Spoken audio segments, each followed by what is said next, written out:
What's going on, you guys? My name is Zach Hartley and welcome back to my weekly watch list video. In this video, I'm going to walk you through some of the stocks that I pointed out last week. I'm going to share with you a couple of stocks that I'm watching for the week ahead, and we're also going to talk about some of the economic conditions that are affecting how we invest our money. So without any further ado, let's jump right in.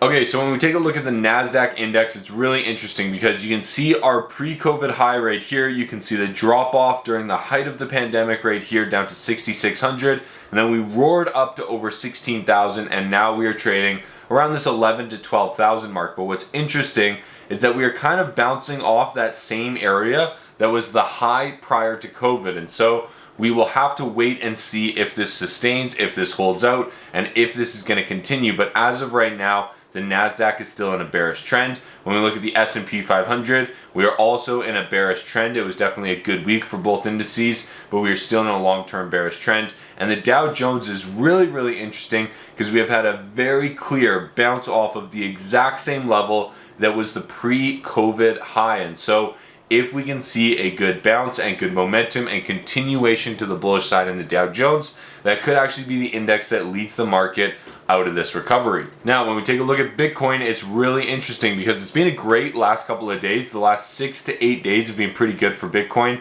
coming up from around that 18 to 19,000 all the way up to about 22,000, currently trading at $21,591 per Bitcoin. It is sideways over the last, let's call it, month. It is bullish over the last week. It is bearish long term. That's where we are at in the crypto cycle. But if you look at Bitcoin over the last kind of 4 to 5 years here, each candle represents 1 week. And what's really interesting about this is you can see the run up that we had right here in that kind of end of 2017 going into 2018, where Bitcoin almost hit $20,000 and then it came back down. We then broke through it going into the end of 2020 right there. We had a nice little run up and down right here, and now we are hovering right around that exact same 20,000 level that was the previous high for Bitcoin several years ago. And so it's going to be really interesting to see if this 20,000 level holds, or if this is just a slight pause in this long-term bearish trend, or if this is kind of the bottom and maybe it's a good time to buy in. Only time is going to tell. I'm not making any decisions yet. I personally am continuing to mine Bitcoin. That's my kind of own personal long-term strategy.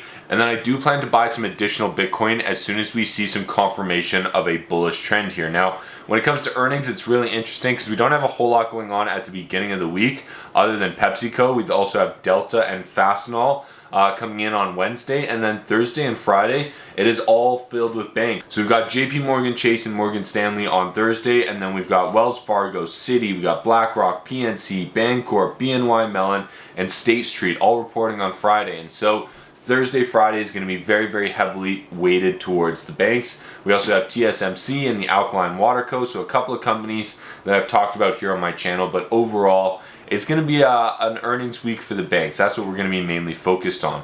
Now, when it comes to the economy, this is really important here because we just had the first kind of early estimate of GDP come out for Q2 of 2022. And this one is going to be super important because we already had negative GDP growth in the first quarter of 2022. And if the second quarter is also negative, that means that we will then hit the technical definition of a recession. A recession is 2 quarters of negative GDP growth, and we just got in the first estimate for the second quarter, and that came in at negative 1.2%. And so the first quarter was already negative. The first estimate for the second quarter is looking to be negative, and it's not looking good for the economy. It looks like we're probably going to be in a recession right now, and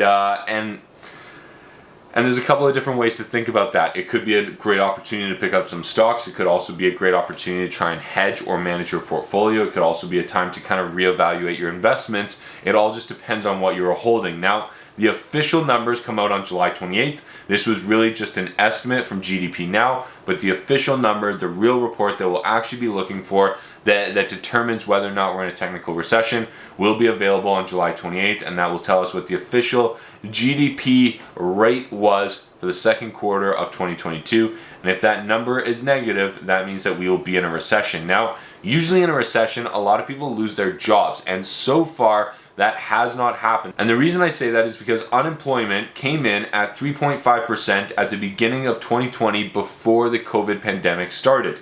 And now, after the pandemic, in June of 2022, so the month that just passed, we are currently sitting at 3.6% unemployment.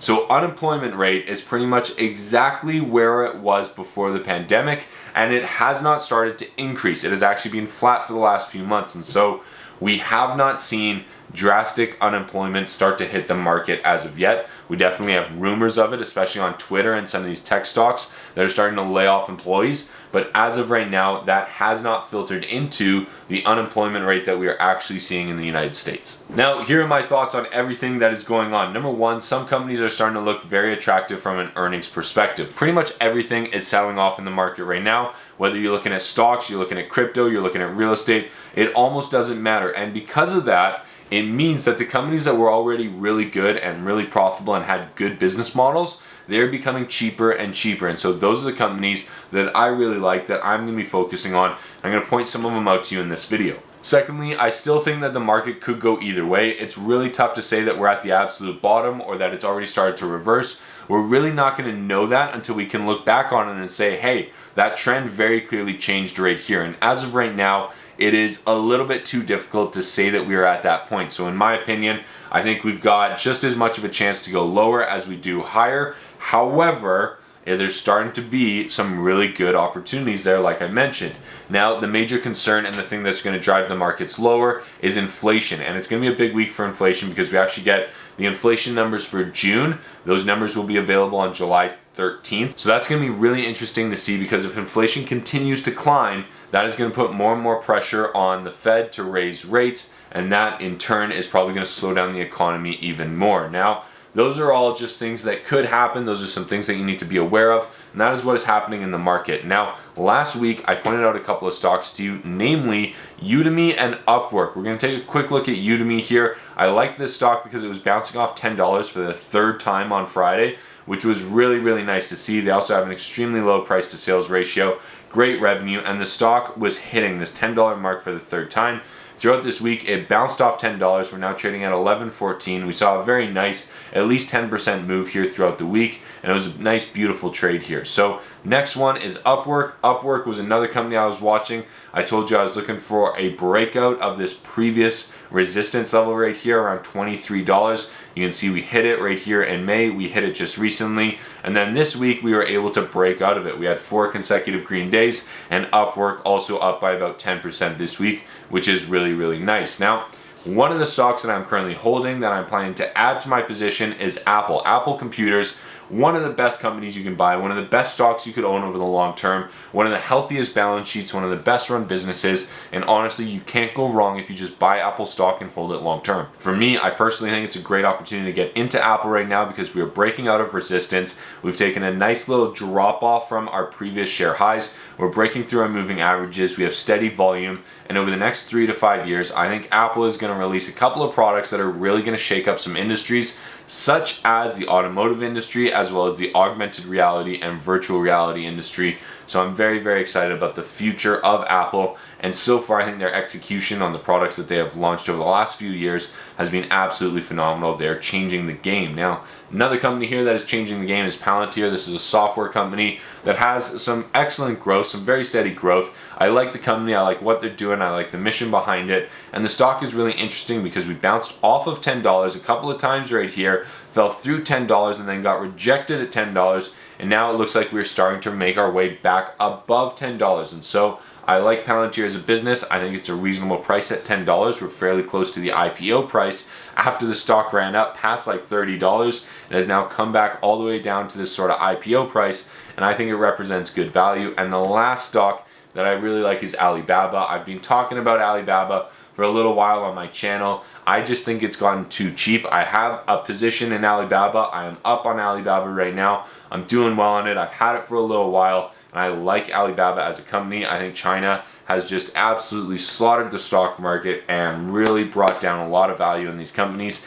And for me personally, I think they're too cheap because I think China is going to be the superpower of the world in 10 to 15 years. They have 4 times the population of the United States, which means every citizen just needs to contribute 1/4 of the amount of economic output as an American citizen, and they will then surpass America in terms of GDP and economic output. I think China is going to be a great place to invest over the next 10 years, and so far Alibaba is doing pretty well for me. I still think it's a good hold, and I'm planning to add to that position as well. Now, if you're interested in some free money, Questrade is giving away $50 in free commissions. I also just released a full video tutorial about how to use IQ Edge, which is where I get all of these charts. That's where I do my analysis and make all of my trades. So if you're interested in that, check out the link down below. I also have a link down below for $25 in completely free money with Newton. All you have to do, download the app, create an account, and put $100 into your account. They will give you a free $25, and you can do whatever you want with it afterwards. It's really, really nice. And if you're interested in learning more about the stock market, definitely consider my completely free Stock Market Fundamentals course. It is hosted on Skillshare, which is basically the Netflix of courses, and when you sign up with the link down below, you get 1 month totally free. The course is only 10 hours, so if you can do the entire course in 10 hours, you get the whole thing for free. There's over 12,000 students that have already done that, over 400 reviews, and I promise you it'll be the best free resource that you can find online. Thank you so much for watching to the end of the video. If you have any questions, leave a comment down below. Good luck trading, good luck investing, and we'll talk to you soon.